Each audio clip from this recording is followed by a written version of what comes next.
the bustling corridors of Indigo General Hospital, a peculiar event was unfolding in Ward 8A. Nurse Asma, the hospital's illustrious storyteller, was in a verbal spar with Dr. Ali, known for his dry humor and time puns. Dr. Ali, I'm telling you for the 100th time, the patient's diet sheet is missing again. Asma's voice resonated through the ward, holding a diet sheet in each hand like two scepters. Ali, scribbling something indecipherable on his clipboard, glanced up leisurely. Oh, perhaps it's gone on a diet too. You know, fasting is good for the mystical energies.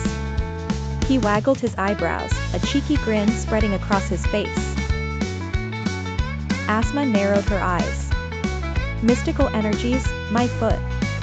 Last time you said that, we almost gave Mr. Rana's glucose to Mrs. Sharma because you believed vitamins were transferable through osmosis. Dr. Ali chuckled and shook his head. That was last month, and still no casualty.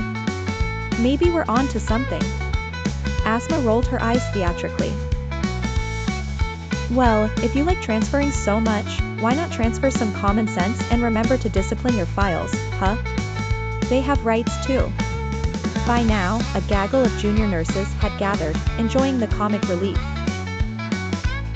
I discipline my files like I discipline myself, with great neglect and appreciation, retorted Ali, as he motioned dramatically to pat on his spotless, yet perpetually cluttered lab coat. The argument escalated to involve partial truths and wild exaggerations. Nurse Bilal piped in from the side, slightly egging Asma with, "Tell him how he mixes up his teas and medicines. Remember last week's Earl Grey incident?" Asma chuckled, picking up the thread, "Oh yes, everyone. Last week we almost sedated the staff with Ali's special morning brew. Dormitory dew, anyone?" It was a constant back and forth, the verbal jousting carrying on until the serious face of Matron Nasreen dredged itself up the corridor, her expression threatening storms for anyone caught in the crossfire. Sensing incoming doom, the crowd dispersed faster than wet soap, leaving behind just a wispy echo of the prior hilarity. Asma and Ali made their way back to their duties, an unspoken truce declared.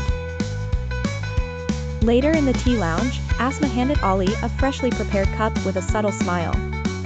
"Truce until next time." Ali nodded, stirring his tea with a teaspoon. "Agreed. Unless you sneak another vitamin peculiar into my Earl Grey again." With a kind smile, and the occasional playful banter, the duo continued their day, both recognizing that in the often chaotic world of healthcare, a little humor often kept them sane. And so, life at Indigo General Hospital rolled on, with ingredients of laughter weaved masterfully amidst the healing hands of its staff.